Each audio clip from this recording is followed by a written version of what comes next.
Sou Juliana Kaiser, ou Ju Kaiser, como as pessoas costumam me chamar. Eu sou professora universitária da área de responsabilidade social e sustentabilidade.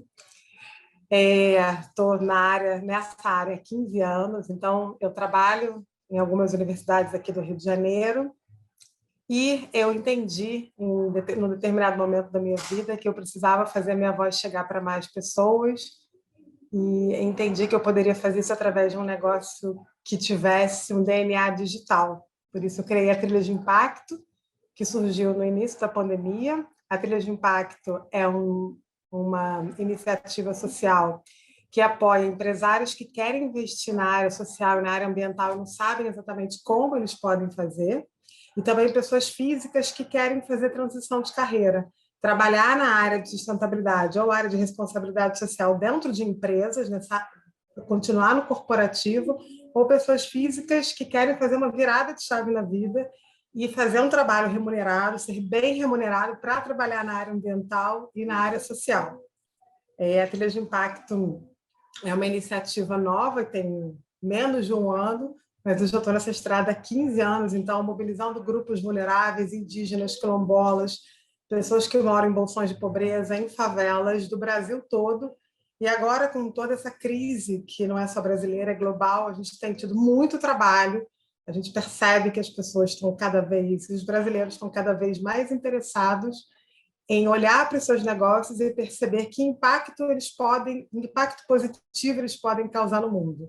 Então, as pessoas têm nos procurado bastante para que a gente desenvolva uma estratégia mesmo de responsabilidade social, não só numa perspectiva de filantropia, onde você vai lá e distribui cestas básicas, mas onde a gente olha para o negócio, identifica que existe uma oportunidade, sim, de fazer o bem no Brasil e que isso vai trazer para a empresa, mesmo que seja uma empresa de pequeno porte, um profissional liberal, vai trazer para ele, se bem comunicado, retorno, inclusive financeiro, por conta de retorno de reputação. O mercado começa a exigir não só empresas que sejam lucrativas e que entreguem aquilo que foi contratado, mas que também deixem um legado positivo para o mundo. Então, eu tenho muito prazer de fazer o que eu faço, eu sou completamente apaixonada, então, de conhecer pessoas, de ir para os territórios, entender quais são as vulnerabilidades e também olhar para as empresas e perceber o quão vulneráveis elas podem ser e o quão potentes elas são quando elas se entendem como rede. Desde mobilizar os seus funcionários para que eles façam voluntariado e também pensar em projetos mais ousados mesmo. Né? Se a gente tem, por exemplo, uma empresa que é de maior porte, uma hidrelétrica, quando ela se instala num determinado lugar, se a gente estiver falando, por exemplo, de hidrelétrica, que é projeto de grande porte, a gente tem 30 mil pessoas que são alocadas para trabalhar naquela obra. Então, são 30 mil vidas impactadas diretamente. O que essa empresa pode, no momento em que ela vai construir uma hidrelétrica, trazer de impacto positivo para o mundo? Já que ela vai ter que remover pessoas que estão naquele entorno, ela vai promover impacto ambiental. Então, eu ajudo a empresa, literalmente pego pela mão, vem cá, vamos conversar. A gente precisa fazer a obra, mas a gente tem que olhar para as pessoas que estão naquele território, a gente tem que olhar para a fauna e para a flora que está naquele território. Como é que a gente consegue construir o que a gente precisa construir e deixar esse legado positivo? Então, é isso que eu venho fazendo na Trilha de Impacto. Logo no início de 2020, eu promovi um fórum de sustentabilidade no Rio, chamado Fórum Planetário de Sustentabilidade. Eu reuni 1.500 pessoas em 4 dias, tinham ambientalistas, estava o jornalista André Trigueiro, por exemplo, falando sobre a crise da água no Rio, tinham gestores das maiores organizações sociais do Brasil, estava o doutor Eugênio Scanavino, que é gestor da maior ONG da Amazônia, Saúde e Alegria, que o Leonardo DiCaprio participa, enfim, apoia a ONG. Então, tinham indígenas, tinham quilombolas, tinha população ribeirinha do Amazonas, 3 semanas antes de eclodir a pandemia. E estava todo mundo em torno de uma agenda global de sustentabilidade, pensando de que forma a gente poderia chegar em 2030, que é a data prevista pela ONU para que o planeta melhore, e aí esse planeta é feito também por pessoas, são as pessoas responsáveis, né? No caso nós todos, estávamos lá reunidos. E todo esse trabalho foi feito a partir de muita mobilização de rede. Veio a pandemia.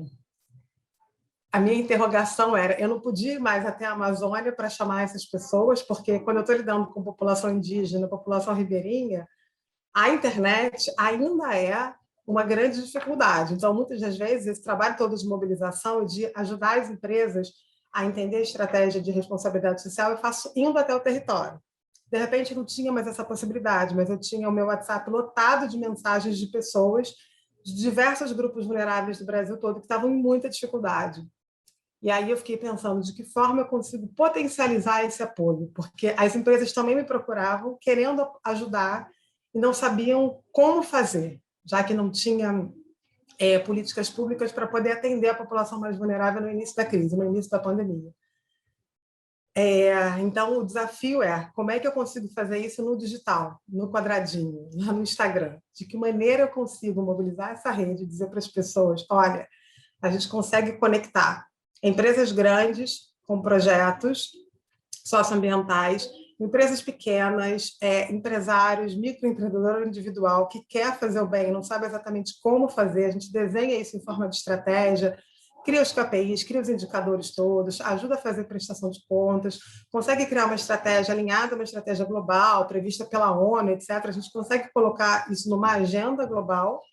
Pensei, isso tem que ser através do digital. Foi aí que eu cheguei na jornada, foi aí que eu cheguei na Paula. Julho do ano passado, eu estava já trancada, eu, minha criança, meu marido estávamos trancados desde março, em casa, aí nós fizemos uma pequena viagem aqui para uma área perto do Rio, para uma casa com uma querida amiga também, chamada Paula, que é a jornadeira, apaixonada pela Paula Abreu, e ela falou, você tem muitos projetos, você precisa colocar isso para o mundo, porque as pessoas precisam saber o que você está fazendo. Ela, inclusive, era uma pessoa que me apresentava muitas pessoas que queriam ajudar outras pessoas nesse sentido.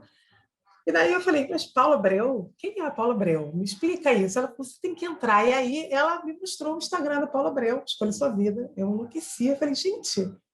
E ela falou, ainda, ela gosta também dessa questão de espiritualidade, ela pratica isso, ela acredita em energia. Ela falou, você precisa entrar hoje. E aí eu cheguei em casa, a gente passou uma semana juntos, a gente assistiu todos os vídeos, então a gente abriu uma garrafa de vinho, viu um vídeo, e falava, uau, que incrível, vamos fazer isso, vamos fazer aquilo. E eu também muito nessa perspectiva de que era possível fazer sendo mãe, era possível fazer tendo um trabalho, era possível fazer tendo casa, era possível fazer no caos da pandemia. Então, eu conheci a Paula dessa forma, através de outra Paula, que eu sou muito grata por ter me apresentado. Eu demorei a entender, e assim, esses livros aqui de trás, eles não são cenário, eu gosto muito de ler, muito por conta da minha carreira docente, e eu via, enfim, os conceitos, o topo do funil, o meio do funil, e etc., o lançamento de semente, eu ficava, gente, mas o que é isso? Então, acho que para mim a maior dificuldade foi conseguir entender que esse também poderia ser o meu mundo e ter toda a humildade de aprender. Eu aprendo todos os dias. Eu abro o site da jornada e falo, gente, mas isso aqui eu não sabia. O avatar blindado, como é que é isso? Como é que você vê persona? Como é que você descobre para quem você tem que falar? Eu acho que o maior desafio é exercitar a humildade de perceber eu não sei fazer isso, eu preciso de um mentor, no caso de uma mentora maravilhosa que é a Paula. É uma perspectiva tão interessante porque essa pegada de um apoiar o outro, de uma apoiar a outra e de compartilhar as dores, isso é muito próprio da área de responsabilidade social, por exemplo, onde as pessoas trabalham em rede. Então, se uma organização social recebe 1 tonelada de arroz e outra tem 2 de feijão, é comum que a gente já promova essa troca. Então, ninguém vai ficar só com arroz, o outro vai ficar só com feijão. A gente vai dar um jeito e vai tentar achar os legumes, as verduras, e todo mundo vai comer tudo. O que eu percebo é que a Paula consegue essa mágica dentro da jornada. O clima não é de competição, o clima é de apoio. Eu fiz, na semana passada, uma reunião com uma jornadeira, que é de uma empresa global, que realiza sonhos, e a gente está conversando sobre negócios. E isso aconteceu de uma forma absolutamente espontânea. Numa das conversas, o grupo de Facebook, que é o grupo onde a gente fala muito, etc., sobre as conquistas, e a gente vai ali registrando, é muito mágico, sabe? Hoje, por exemplo, eu interagi com uma jornadeira que estava lá quase desistindo, e aí eu falei assim, quando eu li, não desiste, daqui a pouco tinha 20 comentários, não desiste, me dá aqui seu Instagram que a gente vai lá ver, a gente vai se apoiar aqui, peraí, não vai embora, sabe? Então, acho que esse clima colaborativo, de perceber que são mulheres também, com todas as dificuldades, muitas estão no corporativo e estão trabalhando com marketing digital ao mesmo tempo, eu acho que isso é o mais mágico que a Paula consegue criar. Eu acho que esse maior acontecimento é essa reunião incrível com essa empresa maravilhosa, global e tudo. É uma empresa que está no mundo todo e que realiza sonhos. Então, a gente está conversando sobre negócios e de uma forma absolutamente é, inusitada. Assim, né? Eu estou indo para o meu segundo lançamento, eu fiz um primeiro sem entender o processo todo. Queria também falar um pouquinho sobre isso. A gente, num curso gratuito, a gente captou quase 900 leads. Até então, eu nunca tinha ouvido nada sobre isso, eu não fazia ideia do que eram leads. Eu sei sobre muitas coisas, mas sobre leads eu não sabia. E a gente teve quase 300 pessoas ao vivo. E eu achei bem bom, assim, bem incrível, porque a gente estava exatamente com 3 ou 4 meses de jornada tentando entender. E muito ouvindo o que a Paula fala. Não espera, desempaca, vai lá e faz, vai testando. Então, eu resolvi testar e apareceram 300 pessoas incríveis e pessoas que querem. E aí, eu já sei que a gente formou uma comunidade também, porque muitas pessoas estavam ali que também queriam conhecer essas pessoas engajadas pelo meio ambiente, engajadas pela causa social, e eu sei que eles falam, eu sei que negócios foram fechados num curso de 3 horas, 2 horas e meia, na verdade. E aí eu fico pensando na potência que é isso, se a gente firma e a gente faz com frequência para que mais pessoas se conectem, pessoas que se interessam pelo assunto, que querem promover o bem. Né? A primeira coisa é que a gente precisa fazer, sabe? O primeiro passo começa com a gente entrando. Mesmo que a gente não saiba nada. Eu não sei gravar vídeo, ou não sabia até meses atrás, eu não sabia o que era um ring light, então precisa ter a luz e tudo, o rebatedor, como é que vai fazer isso. Tinha um celular, pronto.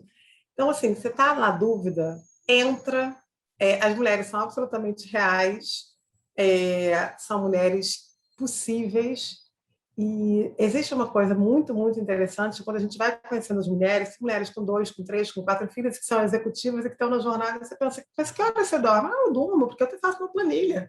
Eu tenho hora de dormir, eu tenho hora de ficar com os meus filhos, eu consigo ficar com meu marido.